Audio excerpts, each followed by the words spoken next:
Please kindly sit down, please. My friend, a very erudite gentleman, Ni Yusuf, directors of the NESG, captains of industry, members of the advisory board of the NESG, the organizing committee headed by my very good friend, Boy Olosanya, heads of the diplomatic missions and international organizations present, the Permanent Secretary, Minister of Budget and Economic Planning, Senior Vice President, World Bank Group, Mr. Christopher Stephens. Thank you for a beautiful speech, sir. The Vice President, African Development Bank, heads of government agencies and parastatals, captains of industry, honored guests, distinguished ladies and gentlemen. It is with immense pleasure that I address the 30th Nigerian Economic Summit Group. Over the past 3 decades, this summit has been a forum for government and private sector stakeholders to exchange ideas, debate policy, and identify innovative solutions to Nigeria's socio-economic challenges.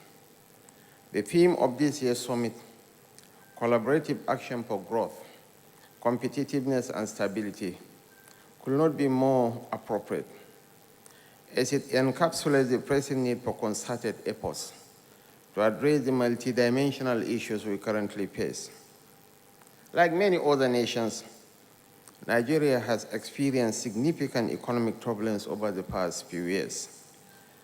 The challenges have been global as well as domestic, ranging from the COVID-19 pandemic and fluctuating oil prices to internal security issues, inflation and structural weaknesses in our economy, such as over-reliance on oil revenue and lack of economic diversification. Your Excellencies, distinguished ladies and gentlemen, Nigeria's growth trajectory has been volatile, heavily dependent on oil revenues, and unable to create enough jobs to keep pace with our rapidly growing population. As a nation, we must prioritize economic diversification. Your role in this process is crucial. Considering this, the present administration, through the Renewed Hope Agenda, has embarked on bold and courageous reforms designed to create an environment that fosters sustainable economic growth and shared prosperity. Our focus is on sectors that can offer inclusive and sustainable growth, such as agriculture, manufacturing, and the digital economy. The digital economy holds a very promising prospect for revitalizing our economy.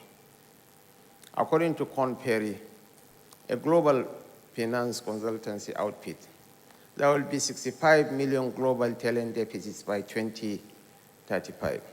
The United States, Brazil, and Russia will suffer from 6 million talent deficits each.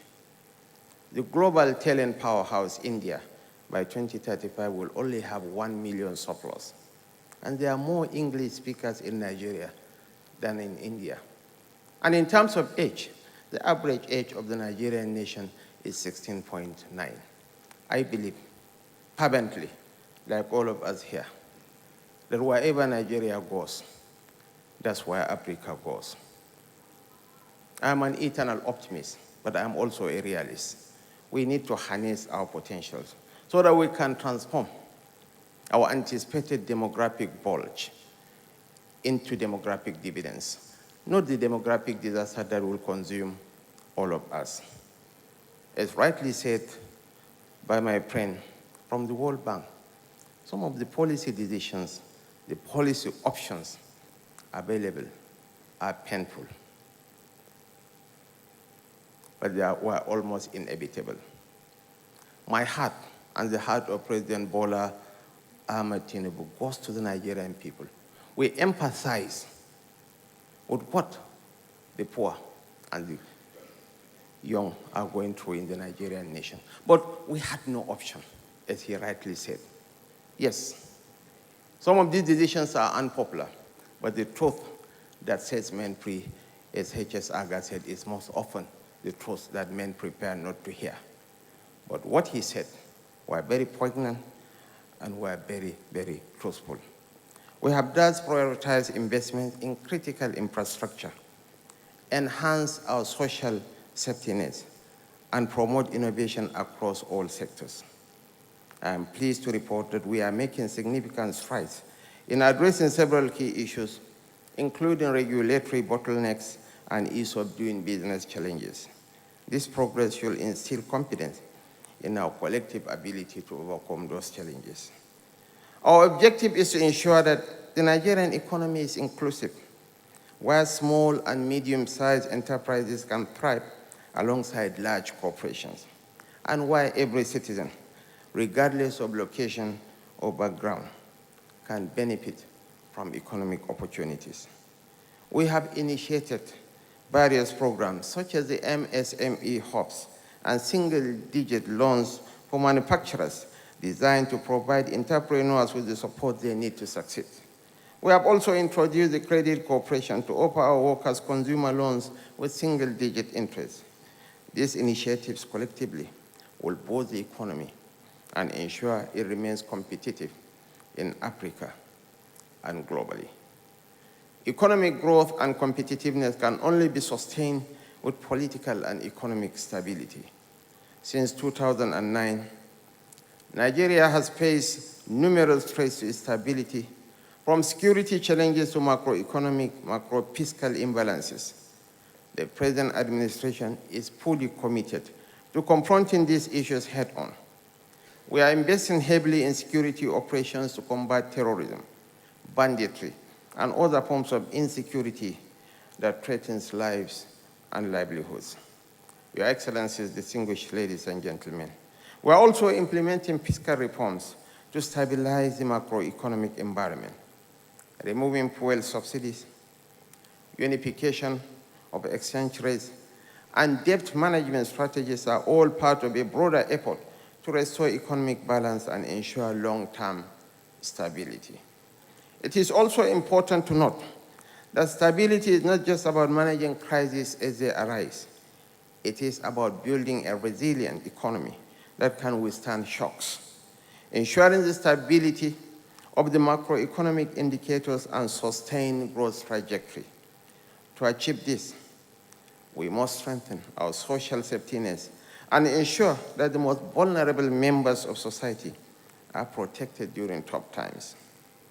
We are already expanding programs like the National Social Investment Program, National Poverty Reduction with Growth Strategy, and other livelihood support initiatives crucial to millions of Nigerians. However, we must do more to institutionalize these safety nets and make them a permanent feature of our economic architecture.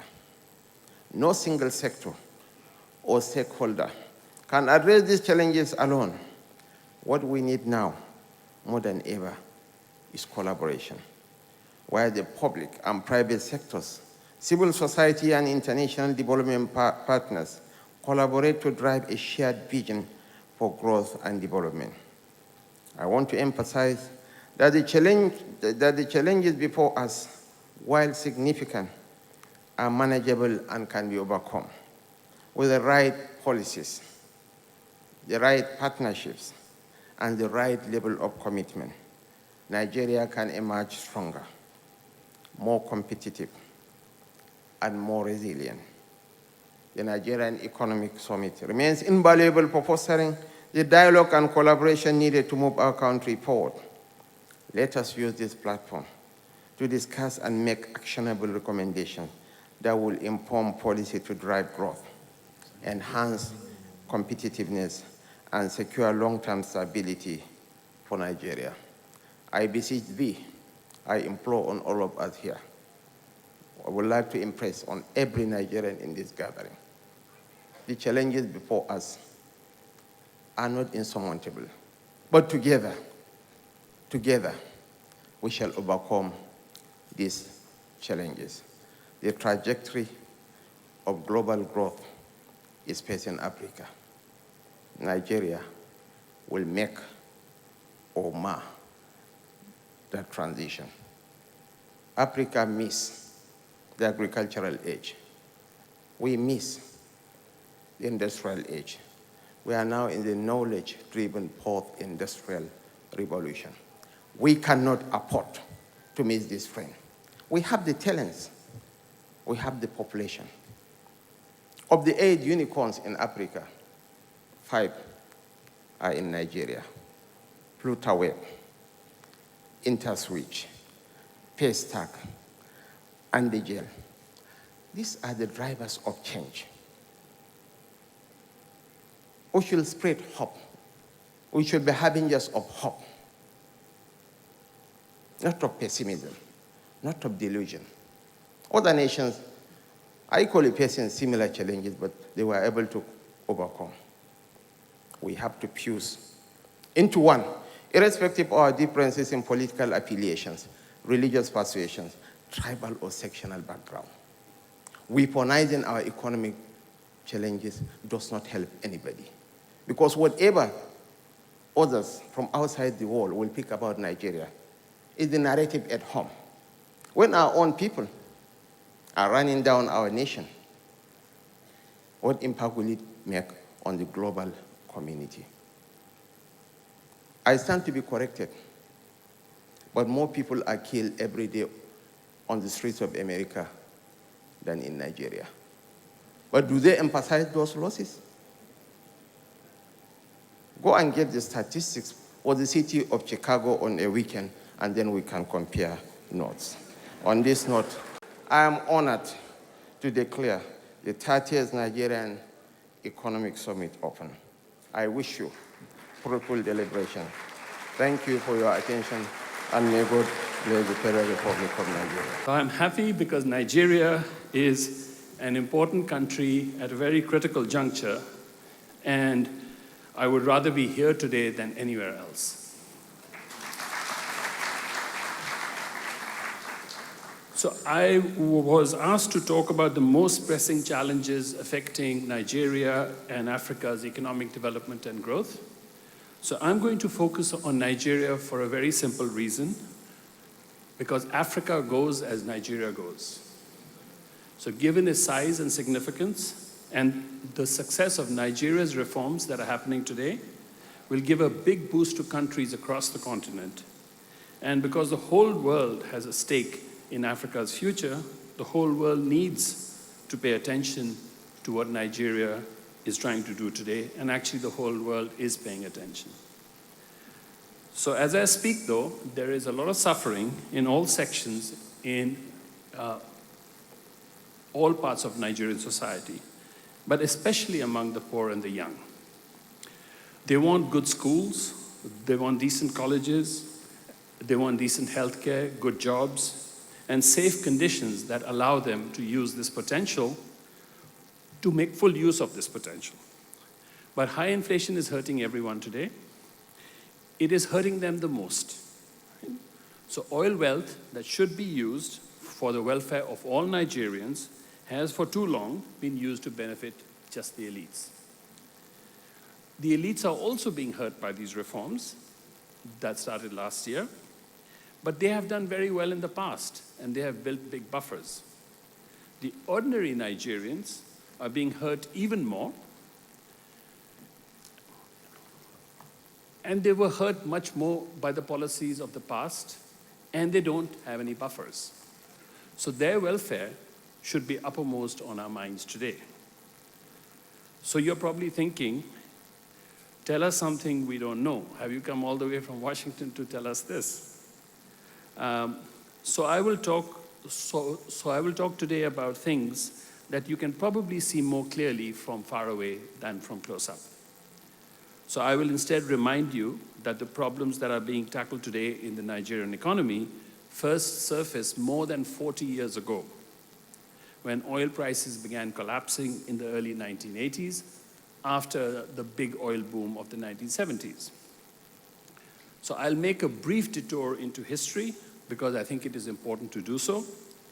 It is important because the wise say that those who ignore the lessons of history eventually relearn them, but in much more painful ways. So I want to start by saying there are three crucial aspects of oil. The first is that it is an exhaustible asset. Everybody knows that. The second, it is a fickle asset. Its prices are among the most volatile of all commodity prices. The third is that it's a national asset.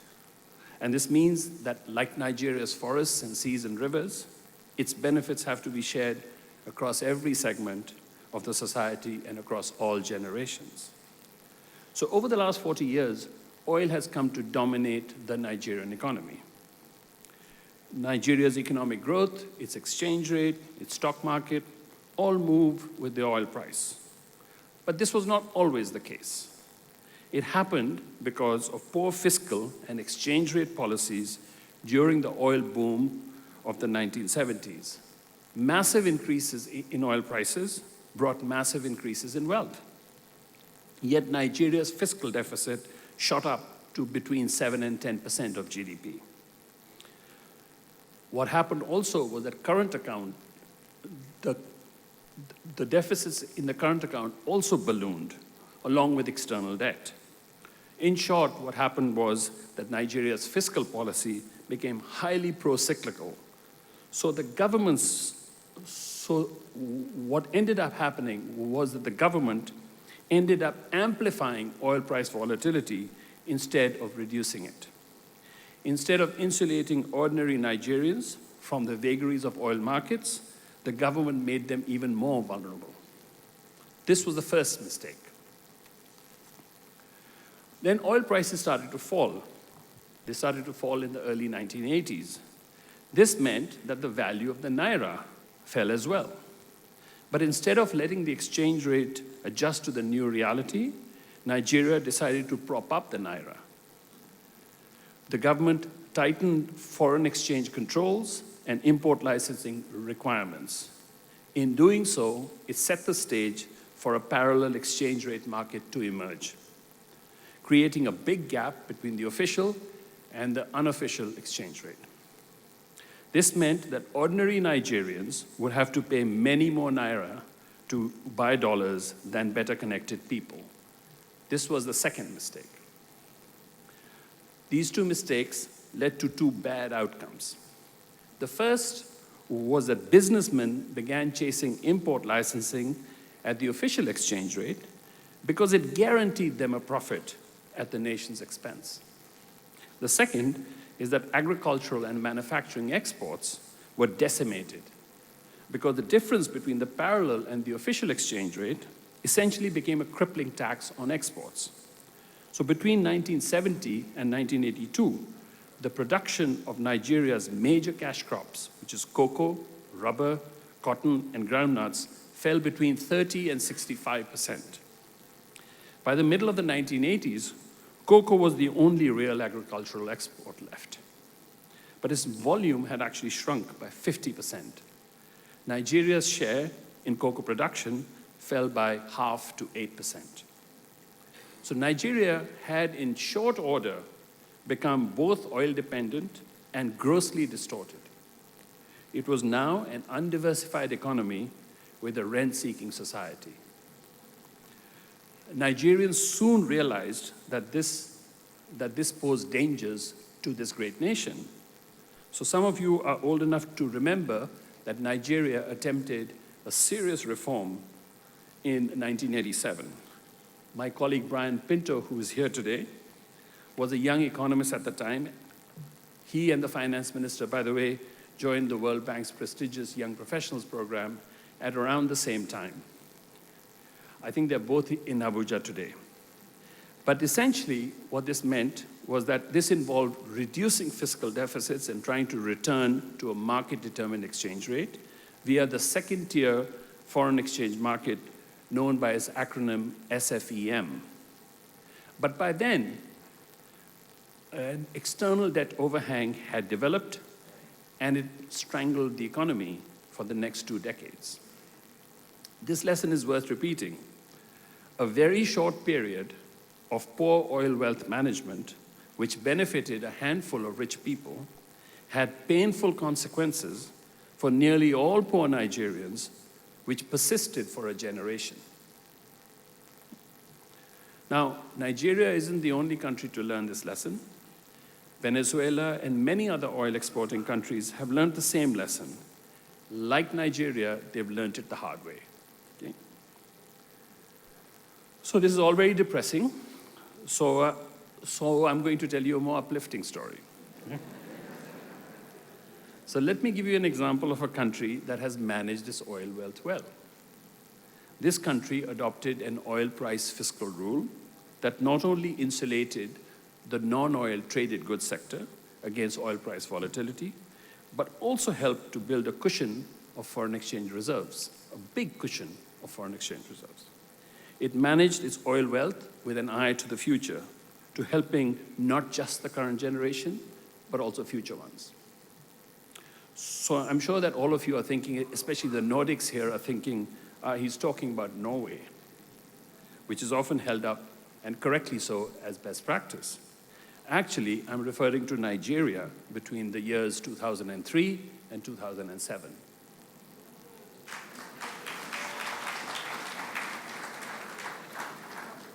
During those 4 years, Nigeria implemented fiscal and exchange rate reforms. It introduced unprecedented transparency into the recording and allocation of oil revenues. It renegotiated its Paris Club debt, which had created this debt overhang that was choking the economy. And the payoff was immense and immediate. For the first time in its history, Nigeria notched a BB- sovereign credit rating. It started to attract FDI, and everyone, not just in Nigeria, everyone started to talk of Africa rising.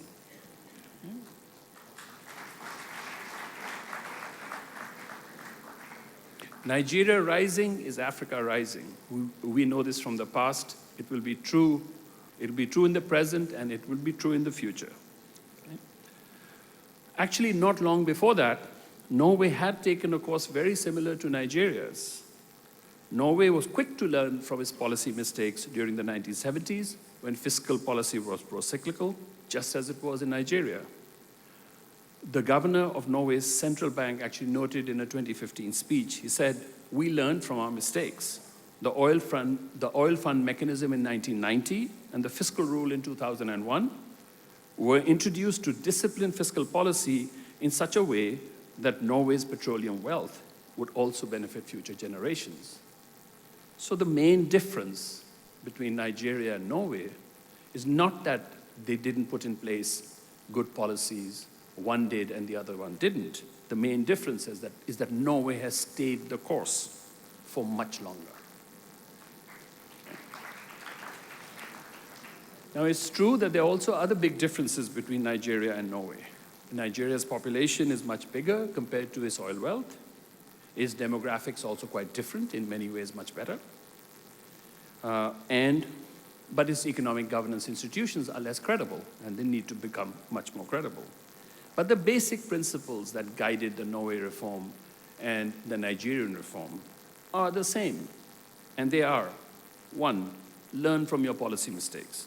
2, let markets determine the exchange rate. 3, keep public debt sustainable. 4, adopt oil price-based fiscal rules.